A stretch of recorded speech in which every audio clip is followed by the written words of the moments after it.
നമസ്കാരം, ഞാൻ ഡോക്ടർ ഭാഗ്യ. Q1B health കെയറിലെ Ayurveda ഡോക്ടറാണ്. ഇടയ്ക്കിടയ്ക്ക് ഗ്യാസിൻ്റെ പ്രശ്നങ്ങൾ വരുന്ന ആളുകൾക്ക് അല്ലെങ്കിൽ വയറിൽ അസ്വസ്ഥത ഉണ്ടാവുക, ബ്ലോട്ടിങ്, നെഞ്ചുവേദനയായിട്ട്, വയറ് വേദനയായിട്ട്, വയറ്റിൽ കാളിച്ചയായിട്ട്, അത്തരം പ്രശ്നങ്ങളൊക്കെ ഉള്ള ആളുകൾക്ക് നമുക്ക് വീട്ടിൽ നിന്ന് തന്നെ ചെയ്ത് നോക്കാൻ പറ്റുന്ന ചെറിയ ചെറിയ കാര്യങ്ങളുണ്ട്. നമ്മൾ ഡെയിലി ബേസിൽ ഉപയോഗിക്കുന്ന പല ഫുഡ് ഐറ്റംസും നമുക്ക് ഈ ഒരു ഗ്യാസ്ട്രിക് പ്രോബ്ലംസ് ഒക്കെ കുറച്ചെടുക്കുന്നതിന് ഹെൽപ്പ് ചെയ്യുന്നതാണ്. അപ്പോൾ അതാണ് ഇന്നത്തെ വീഡിയോയിലൂടെ നമ്മൾ ഡിസ്കസ് ചെയ്യുന്നത്. അപ്പോൾ ഞാൻ നേരത്തെ പറഞ്ഞ ഗ്യാസ്ട്രൈറ്റിസ് പ്രോബ്ലത്തിനൊന്നും നിങ്ങൾ വളരെയധികം നിസ്സാരമാക്കി വിടാൻ പാടില്ല. ഇപ്പോൾ ഗ്യാസിൻ്റെ പ്രശ്നങ്ങളൊക്കെ വരുന്ന സമയത്ത് പലരും ജസ്റ്റ് ഗ്യാസ് ആണ് എന്ന് കരുതിയിട്ട് അത് അങ്ങോട്ട് നെഗ്ലക്റ്റ് ചെയ്ത് പോവാറുണ്ട്.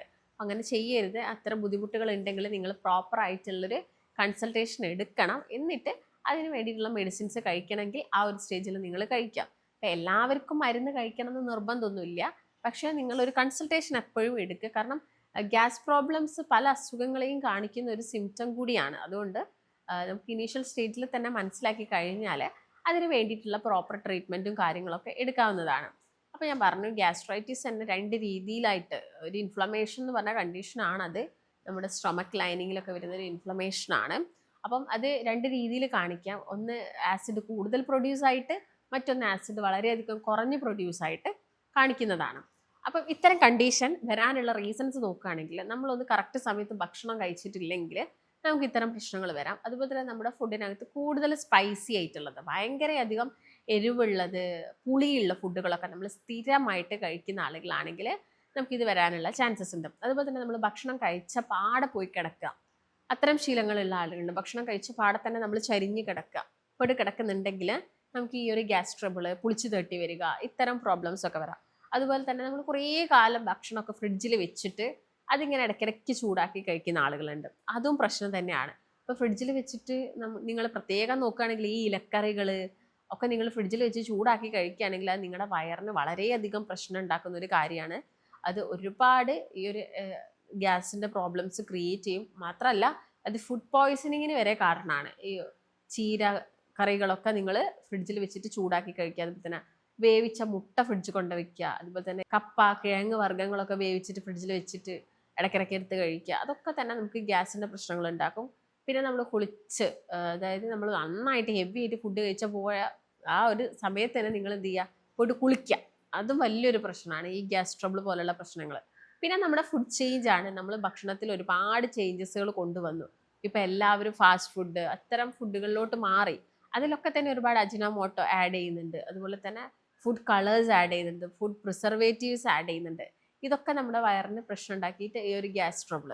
അപ്പം ഈ പറഞ്ഞ കാരണങ്ങളല്ലാതെ തന്നെ നമ്മൾ ഓരോരോ ഭക്ഷണം എടുത്ത് നോക്കുകയാണെങ്കിൽ അതിൻ്റെ കാരണങ്ങൾ തന്നെ നമുക്ക് ഒരുപാട് കാണാൻ സാധിക്കും. ഇപ്പോൾ നമ്മളൊരു പാക്കറ്റ് ഫുഡ് കഴിക്കുകയാണെങ്കിൽ അതിൽ വരുന്ന പ്രിസർവേറ്റീവ്സ് അല്ലെങ്കിൽ അതിനകത്ത് എന്തെങ്കിലും അഡിക്റ്റീവ്സ് ഒക്കെ കാര്യങ്ങളുണ്ടെങ്കിലും അത് നമ്മുടെ ഈ ഒരു ഗ്യാസ്ട്രിക് മ്യൂക്കോസയ്ക്ക് വളരെയധികം പ്രശ്നം ചെയ്യുന്നതാണ്.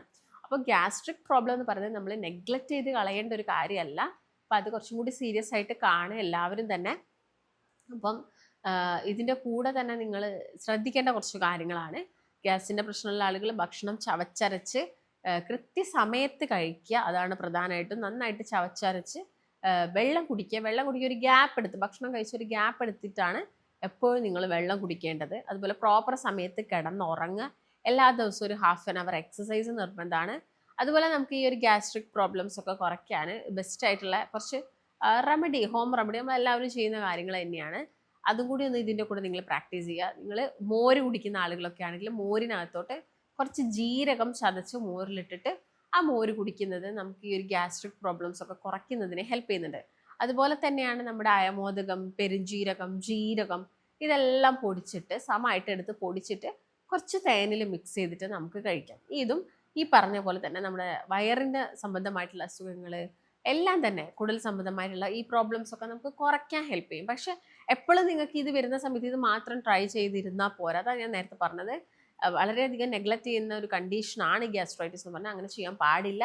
അതിന് പ്രോപ്പറായിട്ടുള്ള ട്രീറ്റ്മെൻറ്റും കാര്യങ്ങളും എടുക്കണമെങ്കിൽ നിങ്ങൾ നിർബന്ധമായിട്ടും അത് ഫോളോ ചെയ്യുക. പക്ഷെ അതിൻ്റെ കൂടെ തന്നെ ശ്രദ്ധിക്കേണ്ട കാര്യങ്ങളാണ് ഞാൻ ഈ പറഞ്ഞുകൊണ്ടിരിക്കുന്നത്.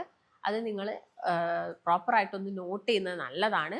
അപ്പം ഈ എക്സസൈസ് ചെയ്യുന്നതും ഇതിൻ്റെ കൂടെ അനിവാര്യമായിട്ടുള്ള കാര്യമാണ്. അതും നിങ്ങൾ ചെയ്യുക. അപ്പം ഈ കാര്യങ്ങളൊക്കെയാണ് ഗ്യാസ്ട്രൈറ്റിസ് ഉള്ള ആളുകൾ മനസ്സിലാക്കിയിട്ട് ചെയ്യേണ്ടത്. അപ്പോൾ ഭക്ഷണത്തിന് ഒരുപാട് ഇമ്പോർട്ടൻസ് ഉണ്ട്. വാരി വലിച്ച് തിന്നരുത്, ആവശ്യമുള്ളത് മാത്രം കഴിക്കുക എന്നുള്ള കാര്യം നിങ്ങളുടെ മനസ്സിൽ വെക്കണം. ഗ്യാസ്ട്രൈറ്റിസ് വന്ന ആളുകൾ പിന്നെ ഒരു ശ്രദ്ധിക്കേണ്ട ഒരു കാര്യമാണ് ഈ തണുത്ത ഭക്ഷണം കഴിക്കാൻ. അത് ഫ്രിഡ്ജിൽ വെച്ചിട്ടുള്ളത് മാത്രമല്ല, നമ്മൾ കുക്ക് ചെയ്തിട്ട് കുറേ സമയം പുറത്ത് വെച്ചിട്ട് ഈ ഫുഡ് കഴിക്കുന്നതും ഗ്യാസ്ട്രൈറ്റിസിന് കാരണമാവും. അപ്പം അതിൻ്റെ ഒരു റീസൺ പറയുകയാണെങ്കിൽ കുറേ ബാക്ടീരിയകളൊക്കെ ഈ ഫുഡിനകത്ത് കയറാനുള്ള ചാൻസസ് ഉണ്ട്. അതുകൊണ്ട് അതും നിങ്ങളുടെ വയറിനും അതുപോലെ തന്നെ ഗ്യാസിൻ്റെ പ്രശ്നങ്ങളൊക്കെ ക്രിയേറ്റ് ചെയ്യുന്നതിന് കാരണമാവും. അത് പ്രോപ്പറായിട്ടുള്ള ട്രീറ്റ്മെൻറ്റ് നിങ്ങൾ എടുക്കണം. ഇല്ലെങ്കിൽ നിങ്ങൾക്ക് മെഡിസിൻസ് കഴിക്കേണ്ട ഒരു സ്റ്റേജിലോട്ട് വരും. പലരും ഗ്യാസിൻ്റെ മരുന്നൊക്കെ ഒരു ഡോക്ടറിൻ്റെ പ്രിസ്ക്രിപ്ഷൻ ഇല്ലാതെ വാങ്ങി കഴിക്കുന്നവരുണ്ട്. വെറുതെ ഒരു ഗ്യാസിൻ്റെ ഇത് പ്രശ്നം കാണുമ്പോഴേക്ക് തന്നെ പാൻടോപ്പ്, ആൻറ്റാസിഡ്സ് ഒക്കെ മേടിച്ച് കഴിക്കുന്ന ആളുകളുണ്ട്. പിന്നെ ചില ഇംഗ്ലീഷ് മരുന്നുകൾ കഴിക്കുന്നതിന് മുൻപേ അവർ ഈ ഒരു മെഡിസിൻസ് കഴിക്കും. അങ്ങനെ ശീലമുള്ള കുറേ ആളുകളുണ്ട്. അത്തരം ശീലങ്ങളൊക്കെ നിങ്ങൾ മാറ്റി നിർത്തേണ്ടത് അനിവാര്യമായിട്ടുള്ളൊരു കാര്യമാണ്.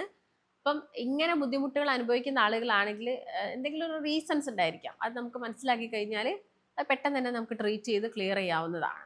അപ്പോൾ നിങ്ങൾക്ക് ഇത്തരം ബുദ്ധിമുട്ടുണ്ട്, ഒരു കൺസൾട്ടേഷൻ വേണമെങ്കിൽ താഴെ കാണുന്ന നമ്പറിൽ കോൺടാക്റ്റ് ചെയ്യാം.